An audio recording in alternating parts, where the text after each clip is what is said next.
Приветствую вас, уважаемые любители старины и хороших книг. В этом видео я хочу рассказать, как я реставрировал вот такой фотоальбом. Это Япония, конец 19-го, начало 20 века.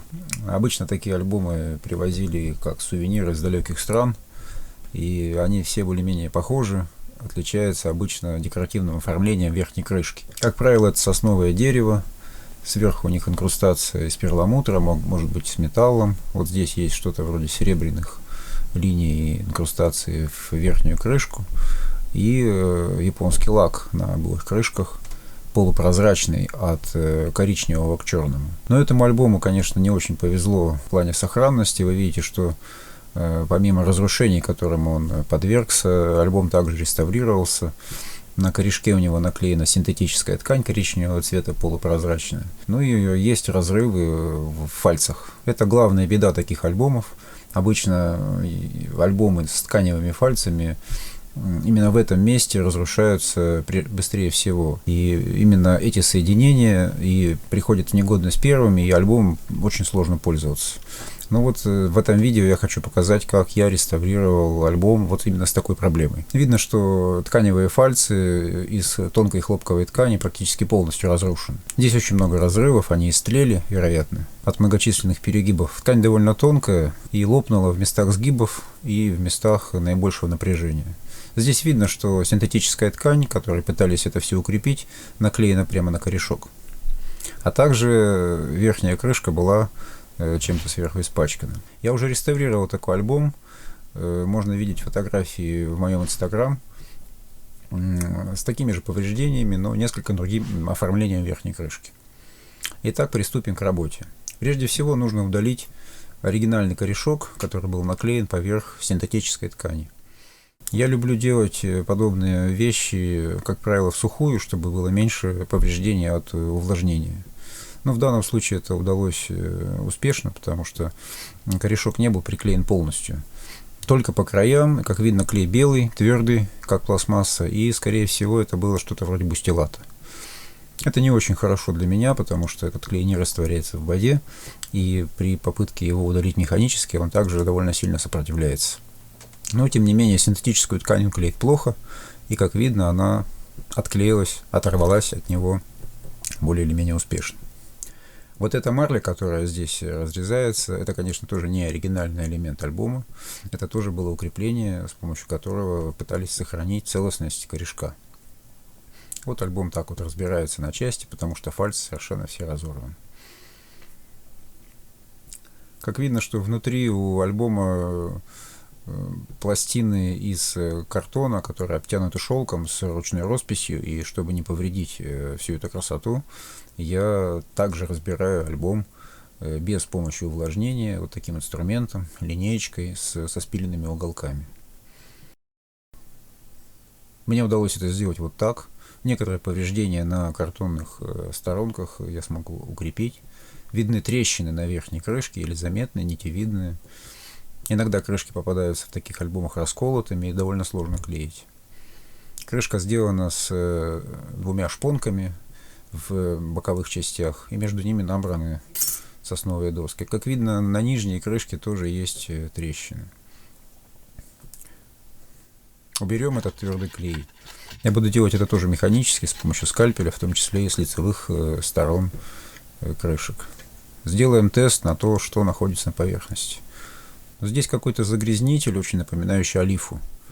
Как я понял позже, под этим слоем были спрятаны многочисленные дефекты лака, которым подвергся этот переплет.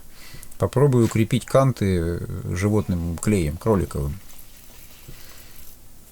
Нагреем клей на водяной бане, он растворится, и этим составом я буду укреплять канты крышек. Думаю, что это довольно близко к тем клеям, которым был склеен этот переплет изначально. Также я поверхностно грунтую трещины в досках. Трещины не критические, поэтому я не стал их расшивать и углублять, но постарался проклеить, чтобы туда не попадала лишняя влага. Очистим поверхность крышек. Олифа отходит с помощью легкого увлажнения, тампонами возможно ее оттереть. Это хорошая новость. Укрепление углов, укрепление кантов прошло достаточно успешно, но видно, что на углах есть утраты. Попробую восполнить их с помощью дубовых опилок, замешанных на связующем из того же кроликового клея. Для этого я смешиваю дубовые опилки с кроликовым клеем, довольно густую кашицу, попытаюсь их отформовать на утратах уголков. Пока у меня сохнет восполнение, продолжим очищать олифу, как я предполагаю, с сложного рельефа этого переплета. Олифа попала даже на перламутровые вставки. Кстати, перламутровые вставки тоже подверглись восстановлению со стороны в предыдущем ремонте. И они были подклеены местами с неровностями, местами не очень точно в стык. Некоторые из них отваливаются. Вот можно наблюдать, как у меня во время просто удаления остатков загрязнителя, здесь красными кружками обозначен загрязнитель и дефекты склейки, просто отходили некоторые из элементов из перламутра. Вот эти все неровности и следы неровных склеек, к сожалению, остатки предыдущей реставрации. Попытаюсь их устранить или, насколько возможно, нивелировать. Клеем эвкалин я вклеиваю перламутр. Пока я вклеивал вот этот маленький стебель дерева, у меня отошел приклеенный ранее моим предшественником еще вот этот цветочек. Приклеим и его.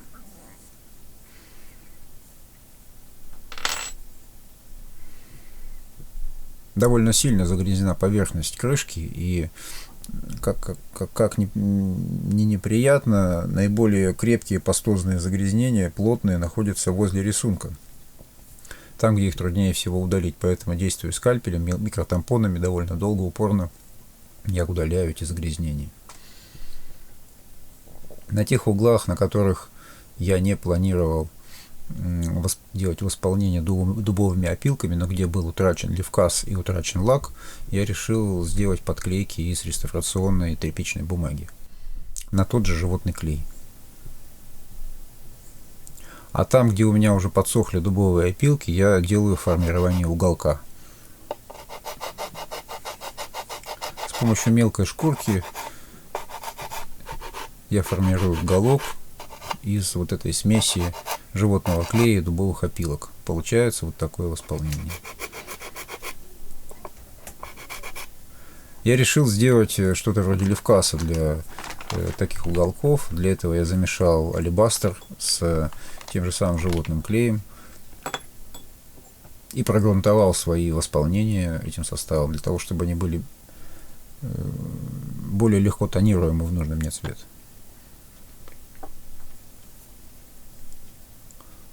Такой получился левкас. Он оказался очень быстро сохнущим, моментально высох, и я уже смог приступить к полировке. Я действовал надфилем и шкуркой, закрепленной на бруске. В итоге у меня получились восполнения белого цвета, относительно ровные, и геометрия крышек выровнялась.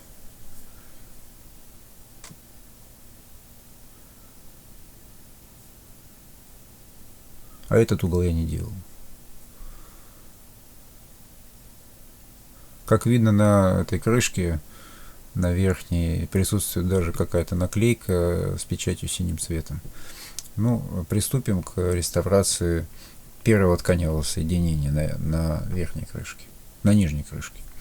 Для этого мы будем всухую также отделять полоски хлопковой ткани из щели между картоном и вот этой вот выклейкой из шелка, наклеенной на картон. Здесь обнаружился кусок с японскими иероглифами. Остаток от клейки корешка первоначального переплета. Когда я полностью извлек хлопковую ткань из стыка между крышками, я даже не стал убирать вот эти вот остатки желтого картона с нее, для того, чтобы здесь не было перепада по толщинам и сдублировал хлопковую ткань на синтетическую ткань, очень тонкую, наклеив колин.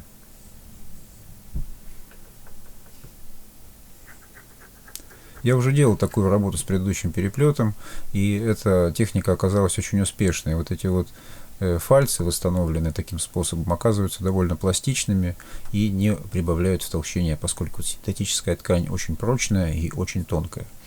Ну, вот от предшественника мне достался вот такой слой твердого белого клея, который нельзя было удалить иначе, как срезанием с крышки из сосны, из этой сосновой планки. Мне пришлось ее дополнительно вышкурить и проклеить животным клеем.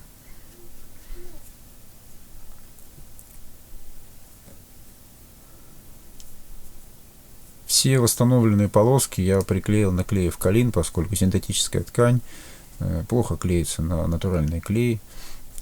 И вообще вот этот ремонт был бы, пожалуй, невозможен без синтетических клеев, это синтетических материалов, поскольку в противном случае мне пришлось бы все тканевые фальцы просто заменить. А этого делать мне не хотелось. Я хотел сохранить вид альбома таким, как он был до моего вмешательства.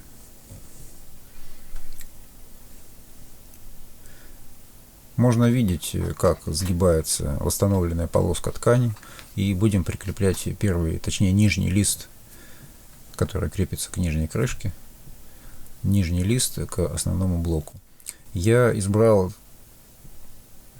в отличие от предыдущего альбома, который я полностью разбирал, я избрал здесь несколько другую технику. Я не стал разбирать весь альбом, а реставрировал каждый фальц последовательно. То есть, сделав один фальц, я переворачивал лист и приступал к работе над другим фальцем. Я считаю, что это позволило сохранить расположение листов на тех же местах, на которых они находились, сохранить геометрию блока в практически первоначальном состоянии. И также позволило сохранить расстояние между листом и вставкой. То есть вот эти вот фальцы, они были гибкие фальцы, они были такого же размера. Переходим к следующему гибкому фальцу. Даже в тех местах, где казалось, что ткань еще крепка и на ней как будто нет разрывов, я поднимал фальц и также его дублировал. Но при подъеме становилось видно, что она крепка, как правило, только внешне, и на ней многочисленные повреждения, которые, в общем, в ближайшем будущем при перелистывании альбома привели бы к разрывам. Но поскольку альбом не музейный, и заказчик планировал им пользоваться как альбомом, то, конечно, нужна была хорошая механическая прочность всех этих соединений. Поэтому все фальцы были продублированы. Дальше я покажу, как здесь шла работа над каждым из фальцев. Все они дублировались вот на такую тонкую ткань.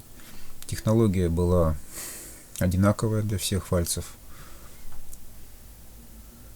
Пластину, которую здесь можно видеть, это оцинкованная пластина от фотоувеличителя. Очень удобная вещь.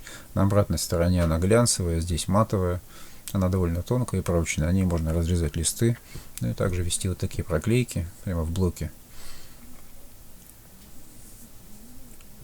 Я специально не зачищал вот эти вот планочки деревянные от остатков ткани, от остатков клея, потому что они не были такими высокими, выступающими, и я считаю, что это позволило сохранить максимально состояние альбома того, каким он был до меня. Моей задачей было собрать вот эти все разрывы, все трещины и привести альбом к такому состоянию, чтобы его можно было перелистывать.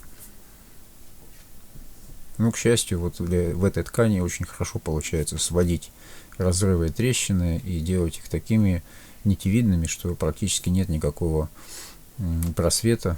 И вот, как видно, гибкость у восстановленных фальцев, хотя, надо сказать, меньше оригинальной гибкости, но все же она сохраняется на довольно приличном уровне. Этому способствует также и то, что раставы сохраняются такими же, какими они были.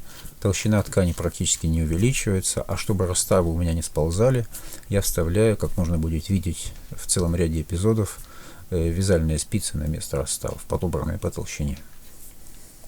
Очень удобно пользоваться вот такой линейкой со спильными углами. Линейка алюминиевая, и когда она встречает какое-то препятствие, которое не может преодолеть, то она начинает просто сгибаться. В отличие от стальных линеек, которые, наверное, разорвали бы мне что-нибудь в альбоме, а этого я не хотел. Поэтому я пользуюсь обычно алюминиевыми линейками для таких деликатных целей.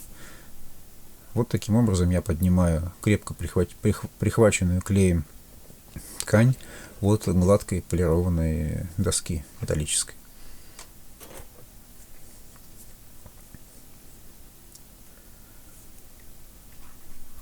Как видно, состояние внутренних окон на альбоме, куда вставляются фотографии, достаточно хорошее. Это, кстати, очень редко встречается. Обычно, когда альбомами активно пользуются, то вот эти окошки, в которые вставляются фотографии, бывают разрушены.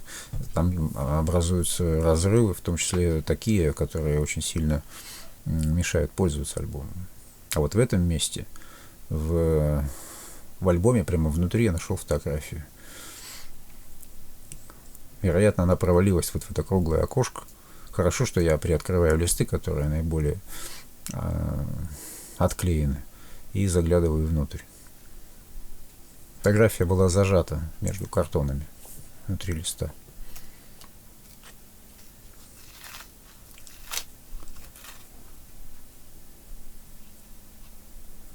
К концу альбома вырабатывается такой хороший ритм в работе с этой тканью.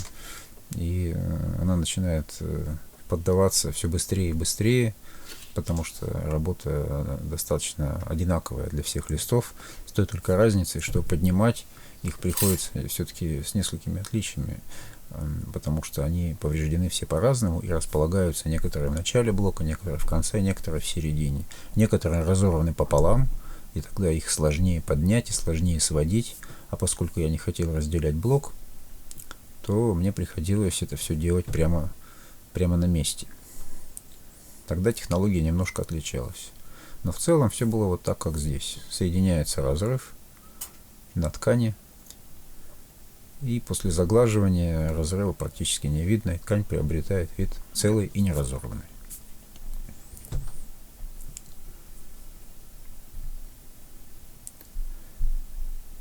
Вот тот случай, когда ткань разорвана пополам. Здесь процедура была несколько иной, мне нужно было соединить, не перемещая листы, не выделяя их из блока, единым куском ткани. Как и во всех остальных случаях, я завел одну половину под левый лист,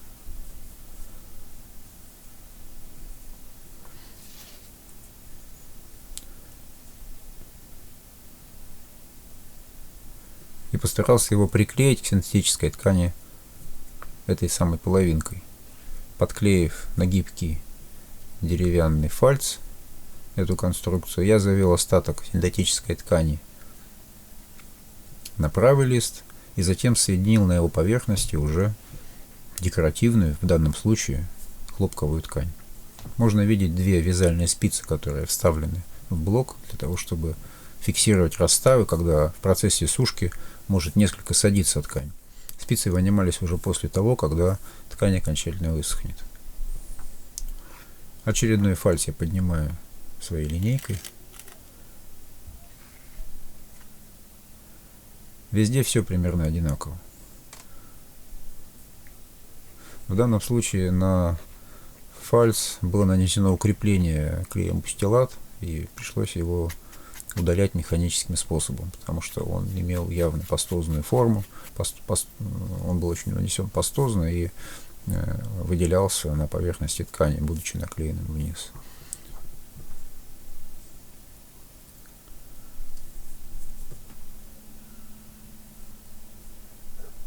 На этом фальце внизу есть утрата, и я буду ее восполнять при помощи кусочков такой же ткани от завернутых внутрь на крышках, которые были спрятаны под картон. Вот я их извлек из этих заворотов и кусочками восполняю в несколько приемов, в несколько наложений Это утрата. Марля, которая наклеена при укреплении корешка, теперь уже мешает. В тех местах, где наклеенные картоны с шелком довольно сильно отходят, я проклеивал и на кантах также эти картоны, не только в области стыка с тканью.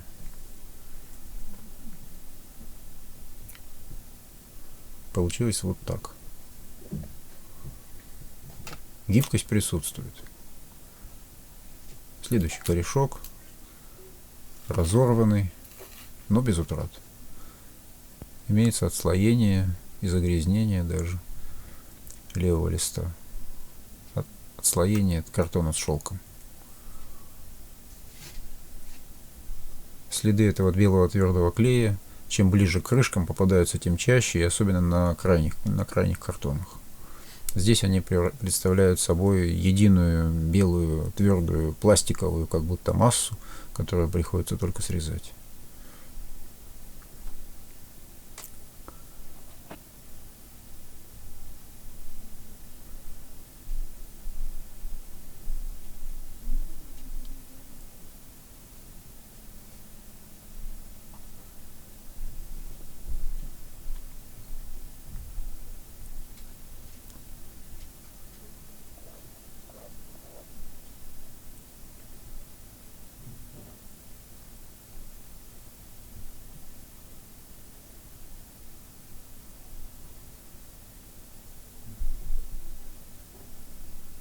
Эту досочку пришлось извлечь, чтобы очистить ее от клея.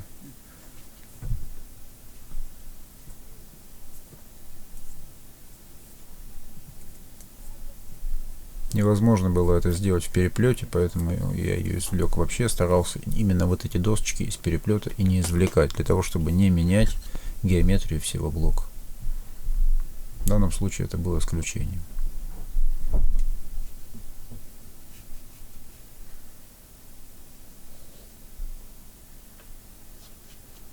Приклеим ее отдельно, подождем, пока высохнет, и будем собирать все остальное.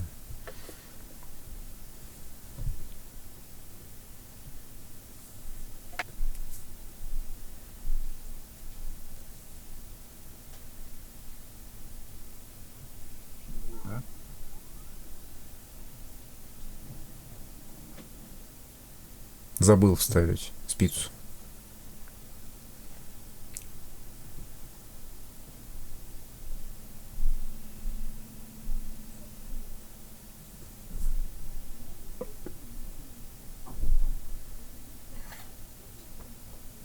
Вот дошли до самого начала блока, я начал с конца. Это корешок, а это его детали, которые были наклеены на верхней и нижней крышках. Хорошо, что я их нашел, и этот корешок позже будем собирать. А пока наклеим участки картонов, которые были удалены при расслоении верхней крышки декоративной и картона, который наклеен на ее внутреннюю часть. Вот наша декоративная часть картона, и мы будем ее прикреплять как отдельный лист к блоку. А после этого накинем уже верхнюю крышку. Здесь довольно много клея, вот этого белого твердого клея типа бустилат. Я пытаюсь его аккуратненько убрать.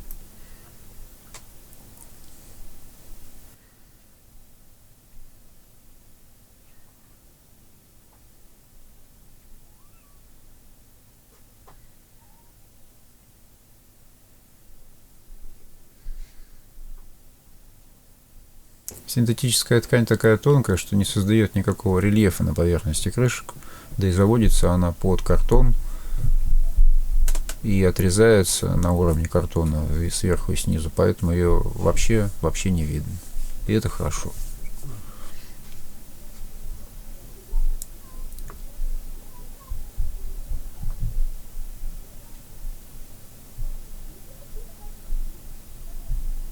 Здесь тоже есть утраты, поэтому я оторвал еще несколько кусочков той же самой ткани и эти утраты восполнил.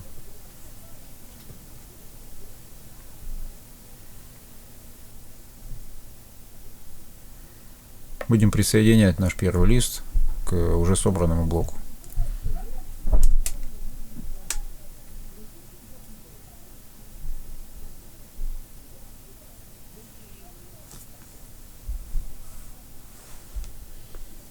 Здесь не хватает кусочка ткани, и я пытаюсь восполнить утрату при помощи укрепления синтетической тканью, а на синтетическую ткань я наклею в качестве декора кусочек той же самой ткани, из которой были сделаны эти фальцы когда-то. Если бы я наклеил без укрепления, скорее всего, все бы это порвалось.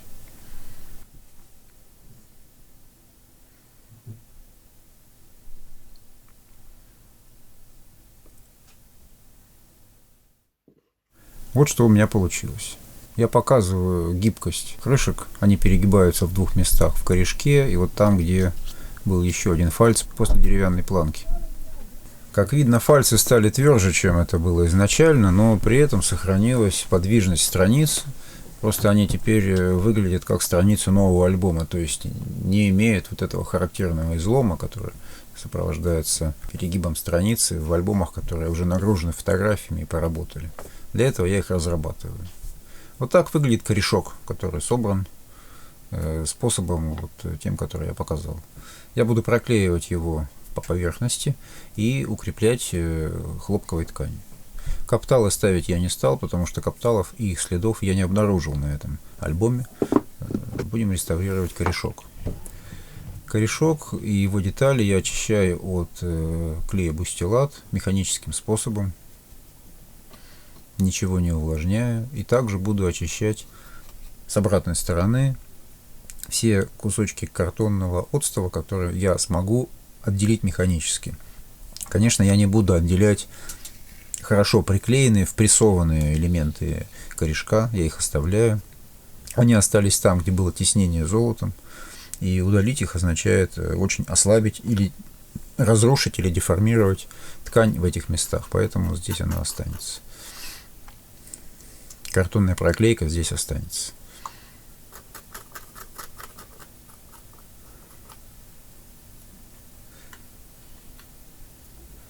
Тканевый корешок вот в этом состоянии также нуждается в дублировании на ткань. Я выбрал ту же самую синтетическую ткань, на которую я дублировал все остальные фальцы и тканевые фрагменты из этого альбома. Это довольно удобно делать на ткани, поскольку все может быть расправлено, разглажено, подогнано одно к другому, и все стыки, все разрывы, которые существуют на этой ткани, могут быть сведены, заполнены, а все утраты могут быть восполнены. Особенно это легко делать на белом фоне, на который я положил свою ткань. Из кусочков, которые у меня остались от заворотов под крышки, я выбираю необходимые мне по размеру, сделаю их крайне ровным, разрываю их пальцами и таким образом складываю вот эту мозаику, чтобы получился корешок как будто бы не поврежденный, восполненный до его первоначального размера.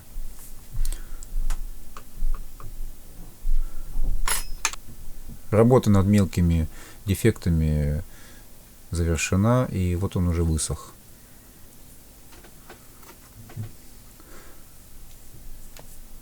Небольшой белый кант я оставил по краям для того, чтобы он лучше держался, чтобы поле приклейки было немножко пошире. Я сделал отстав из белого мелованного картона и буду приклеивать его к реставрированному корешку.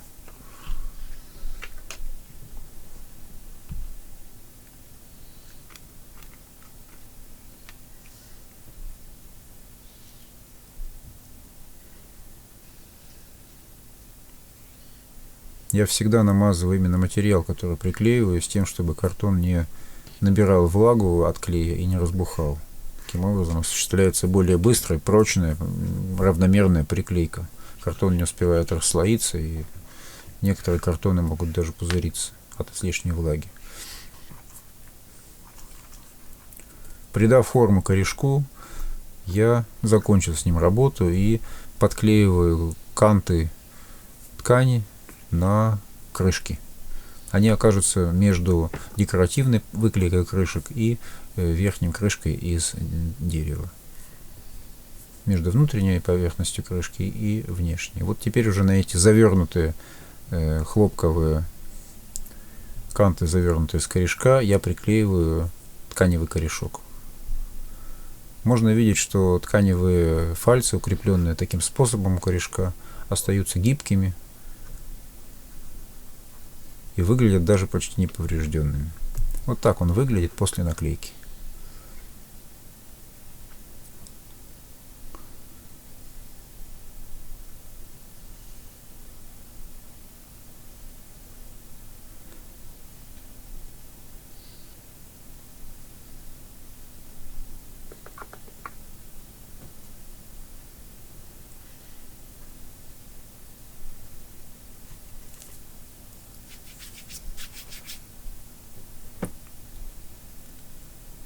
Тонировки я выполняю с помощью темперной краски. Конечно, это не тот же самый лак, который был у японцев, потому что японский лак полупрозрачный, я говорил, от коричневого оттенка к черному, и он очень сильно расслаивается, как будто бы на освещении, поданном с разных сторон, выявляя глубину.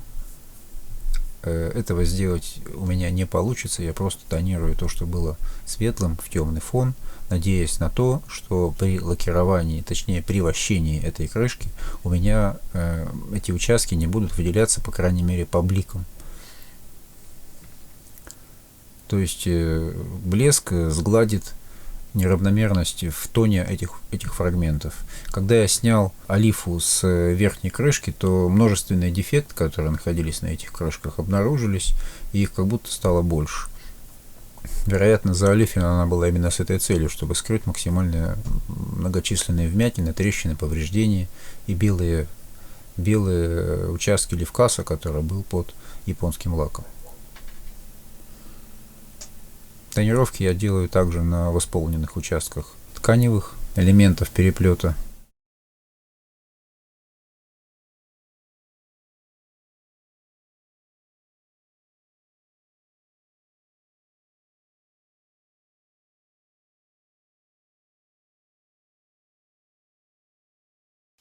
Ну и настало время собрать крышки. Крышку я собираю по краям, точно так же, как это было у японцев. Края очень плохо приклеиваются, поэтому я выбрал вот такой способ их проклейки. Из шприца я поддаю клей в колин, и затем, чтобы стянуть край, укрепляю его малярной лентой.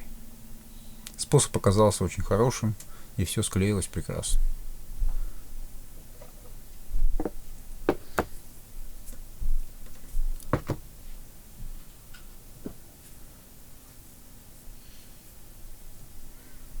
С нижней крышкой было проще, поскольку она плоская, ее можно было пригрузить просто плоской доской, а вот с верхней крышкой придется наверх укладывать композицию из тряпочек и подкладывать валики мягкие для того, чтобы это все как-то придавить. Вот так я сделал. Ну и канты верхней крышки. Очень хорошо наносится клей из шприца, заполняет пустоты в крышке по самому краю. Кисточкой это было бы сделать очень сложно и, конечно же, дольше. И малярный скотч надежно стягивает это все. Японский лак очень прочный, и он позволяет вот так с ним обходиться.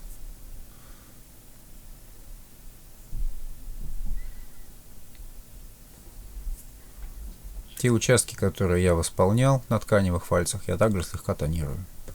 Многочисленных тонировок тканевых фальцев в этой работе я не делал, но там, где были восполнения, я сделал эти восполнения. А вот что касается работы с поврежденным шелком, здесь техника была несколько другая. Целлюгелем я увлажнял поврежденный участок. Надо сказать, что этот участок был съеден каким-то насекомым. На странице, которая с противоположной стороны, был тоже разрыв ткани, потемнение, повреждение. Ну вот я с помощью этого клея склеил нити шелка и затем затонировал их пастелью. Некоторые повреждения в окнах для фотографий в этом альбоме все же были, и увлажнив их мучным клеем, я их выравнивал и заклеивал реставрационной бумагой. К счастью, здесь это было буквально на 2 листах. Мне удалось подобрать реставрационную бумагу, почти точно попадающую в цвет первоначальным вкладкам, и это меня, конечно, порадовало.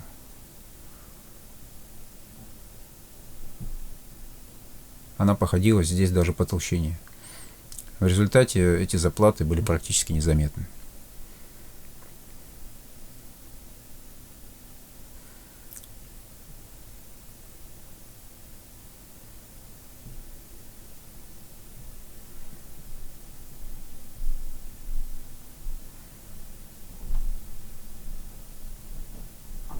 Один из листов переместился со своего места. Листы эти подклеены внутри на краях, но не все. И тот лист, который переместился, мне удалось сдвинуть вниз и таким образом вернуть его на место, и вот этот неровный кант ушел. Снимаем малярный скотч.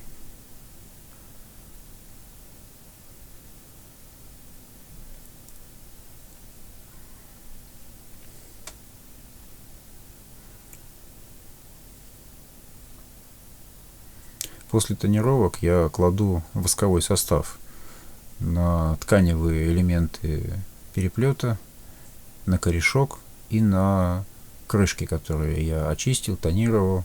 И теперь мне необходимо защитить и тонировки, и корешок. Кроме того, вощение придает блеск переплету, которым он, несомненно, первоначально обладал, и который мне к тому же нужен для того, чтобы мои тонировки несколько притушились на местах утрат.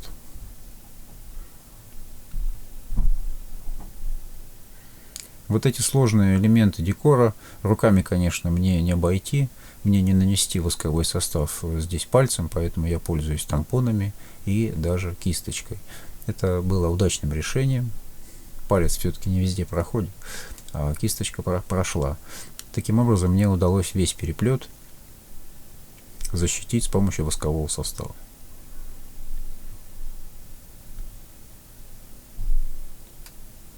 Конечно же, по сравнению с олифой это было совсем другое дело.